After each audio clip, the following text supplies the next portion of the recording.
Hello guys! Magandang hapon sa inyong lahat. Welcome back sa aking channel. Si Site 1 po ito. Kararating ko lang galing trabaho at ito ang aking bike. Nilagyan ko siya ng battery na Christmas light kasi nasira yung ilaw ng aking bike kaya ito muna yung aking nilagay. Sa bagay, December naman ngayon, so Pasko naman. Hapon pa lang dito at kararating ko lang galing trabaho. Medyo madilim sa loob ng garahe. So lalabas na tayo dito. Hapon dito at sobrang lamig. Sobrang lamig. Kaya para akong balot na palo. Kasi kapag ako guys, lumalabas at walang yung ilong ko, lalo na kapag nagbabike, walang takip, inuubo ako, sinisipon, at saka mabigat sa dibdib kapag nasisinghot ko yung sobrang lamig. Kaya ayan, tinatakpan ko yung ilong ko. At delikado magbike, pero kapag alam ko na yung dadaanan ko, pwede naman akong magbike, ayun, nagbabike ako. Tapos pag alam ko ng medyo hindi pwede, ayun, inaakay ko na lang yung bike ko at ako'y naglalakad. Ang mahirap kasi dito kapag yung natutunaw yung snow, nagiging tubig siya, tapos biglang magmaminus yung temperature. So ngayon guys, nandito na naman tayo. Kwentuhan ko na naman kayo tungkol sa aking nanay. Ayan, mayroon kasi ditong dumadaan na tricycle na mayroon siyang mga gulay, nagtitinda siya. So suki siya ng nanay ko. Tapos ito nga, bumili siya ng mga ricado siguro, gulay, at magluluto siguro siya. Ayan. At itong aso, kahit saan pumunta yung nanay ko, nakasunod yan palagi. Nandyan lang siya kapag ang nanay ko naman ay medyo napapamarites, nandyan lang siya nanonood. Ganun. At hindi ko nakita na lumabas yung nanay ko. Hindi ko tiningnan sa playback. Ayan, kasi makikita ko sa playback kasi itong CCTV na gamit ko, meron siyang SD at nilagyan ko siya ng 128 na capacity para na i-record yung mga time na hindi ko siya namomonitor. Pwede ko siya tingnan. Siguro may kinuha lang siguro. Ayun, may dala-dala siyang tabo. Ayun. May dala-dala siyang tabo at saan kaya niya ginamit yon? Ayun. Ang alam ko dito, siya ay magpapatrabaho ngayong araw. Si Tatang.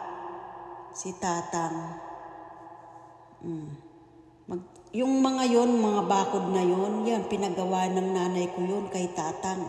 Ayun, si Tatang, eto, sumunod na sa kanya.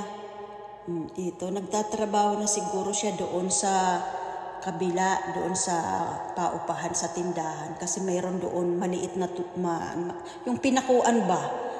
Yun, pinapatapalan. Kasi nung umulan ng malakas, tumulo. Kaya sabi ko, tapalan ng kung anong tapalan. Tapos, bumili ako kay Lazada nung parang tape, yung special na pantapal sa yero.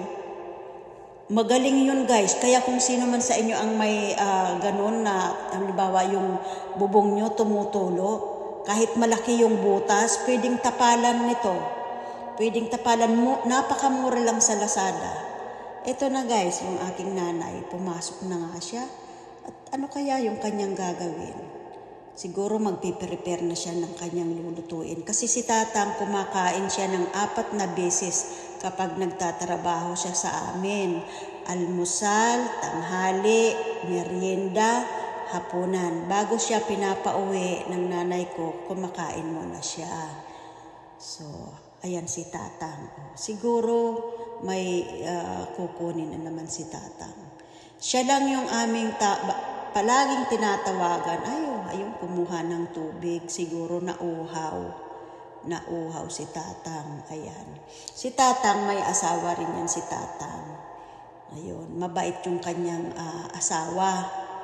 Ayan. Pag wala, siya lang yung aming na natatakbuhan kapag meron problemang mga gagawain, kung meron kaming mga ipapagawa, ayan, inahanap siya ng nanay ko. Kaya, kumbaga, alam na kapag nandyan sa amin, alam niya na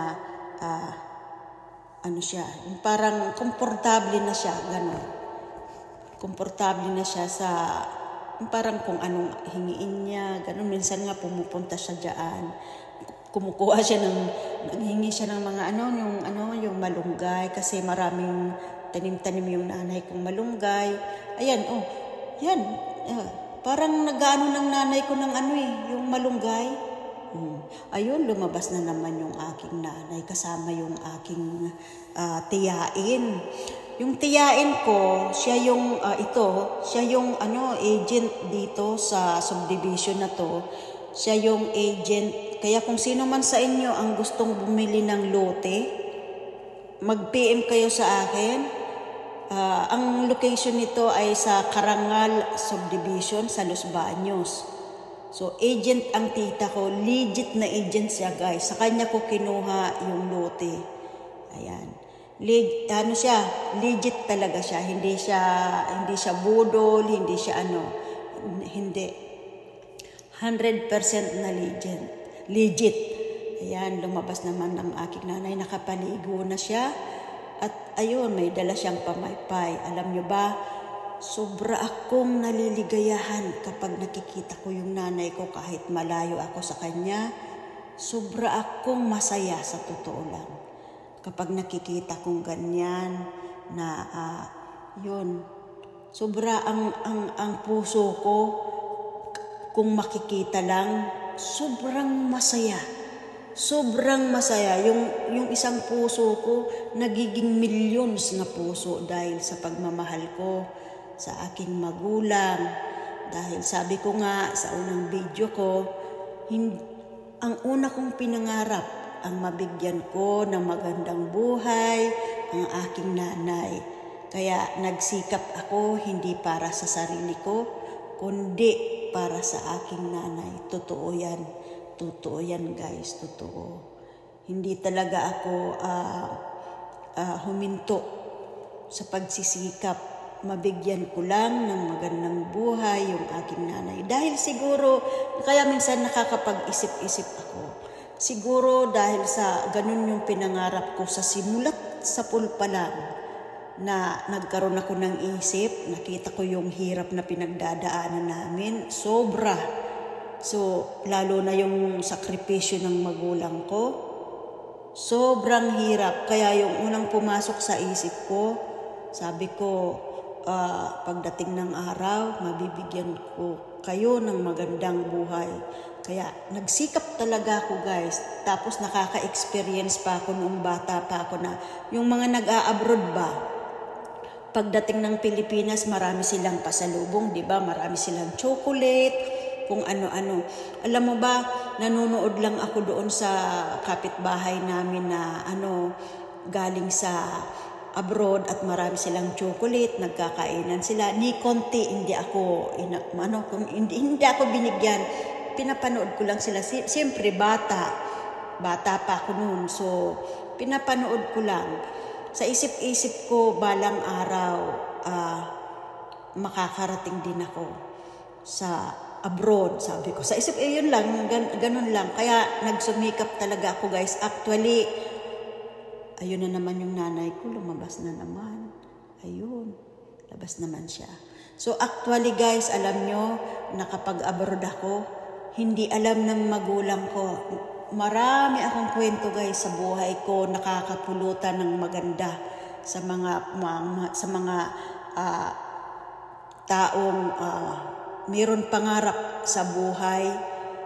Kasi ako talaga, nalaman ng nanay ko, nasa abroad na ako, nalaman ng nanay ko, magpapadala na ako ng pera sa kanya. Oo, totoo yun. Marami na ako, guys, unang-una kong pinuntahan, Saudi Arabia. Pa lang ako noon, mga 17 years old pa lang ako noon. Hindi ko alam kung paano ko nila ginawan ng paraan bakit ako nakapunta ng Saudi Arabia. Bata pa ako, wala akong di ba nung mga panahon na noon, yung mga, minsan nga may didi ka na, nagbuhubot-ubad ka pa. Naalala ko, yung kapitbahay ko, mayroon na siyang medyo julin-julin sa dibdib, tapos mayroon na siyang balahibo sa baba. Naghubot-ubod pa rin kami. Nagsuswimming kami doon sa simentong madulas kapag umuulan. Doon, nagsuswimming kami nung mga panahon na yun. Baliwala. Pero ngayon, ibang-iba na talaga yung mga ngayon. Hindi ka na makakagawa ng ganun na mga bagay. Tapos doon sa probinsya namin, hindi uso yung mga rape, yung mga ganun. Hindi uso. Ngayon, ito na lang, itong generation ngayon, masyado ng delikado ang panahon. Pero kami noon, nakahubot-hubad kami, may mga juling-juling na kami sa dibdib, may balabalahibo na kami sa baba, naghubot-hubad kami, nagsuswimming kami doon sa simento na, yung makinis na simento, kapag umuulan, di ba, madulas yun. Doon kami, nagsuswimming kami, marami kami. Ayan yung nanay ko. Saan na naman kaya siya? Ano na naman kayang gagawin niya? Ganyan lang ang buhay ng nanay ko, guys. Alam nyo, ang dami kong kwento sa buhay na alam ko na kakapulutan ng maganda. Oo, totoong nangyari kasi sa buhay ko yun.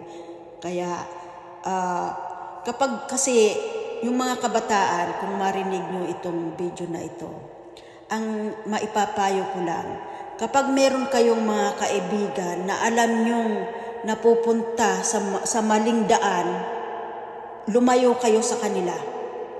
Lumayo kayo sa kanila kasi mapapahamak din kayo. Ganyan ang ginawa ko, mga kaibigan ko, napunta sa maling landas.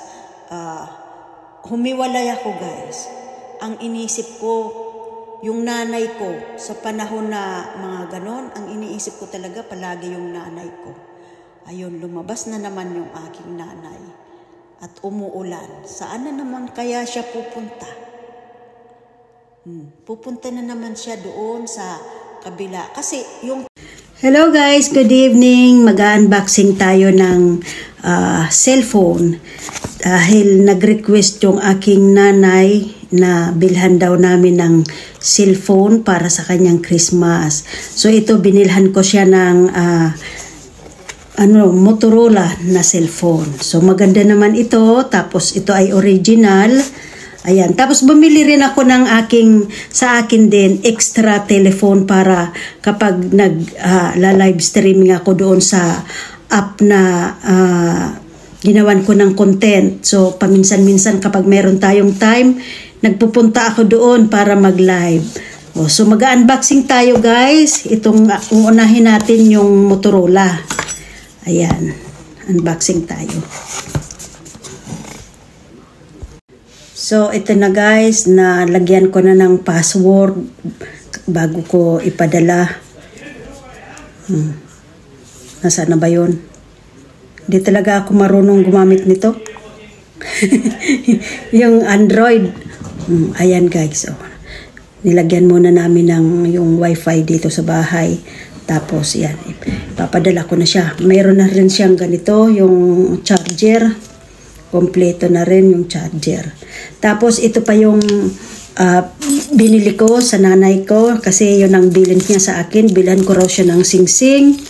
So ayan, binilhan ko siya ng 2 singsing. Ayan, guys. 2 singsing. Tapos ito pa yung isa. Malaki. Malapad. Singsing. Tapos perfume pa daw. Perfume pa. Yan, binilang ko siya yung maliit lang kasi baka hindi tanggapin sa post office kaya maliit lang na pabango. Tapos porsilas pa. Ayan, porsilas. Binilang ko pa siya ng porsilas. Ayan. Gusto niya porsilas na ganito. Yung raw nakakagamot daw sa rheuma. Kaya naghahanap ako ng porsilas. Kaya lang, iisa lang yung nabili ko. Si Ate Bilya, gusto rin ng ganito, tsaka yung kaibigan ni Mami, yung si Madam Norma, gusto niya rin ng hikaw. Kaya ayan, maghahanap pa ako. Tapos si Mami din, gusto niya hikaw din at saka kwintas pa raw. So nabilang ko na siya ng singsing at saka porsilas. So maghahanap pa ako ng para doon sa dalawa. So ayun guys. So kapag nakompleto ko na to, ipapadala ko na.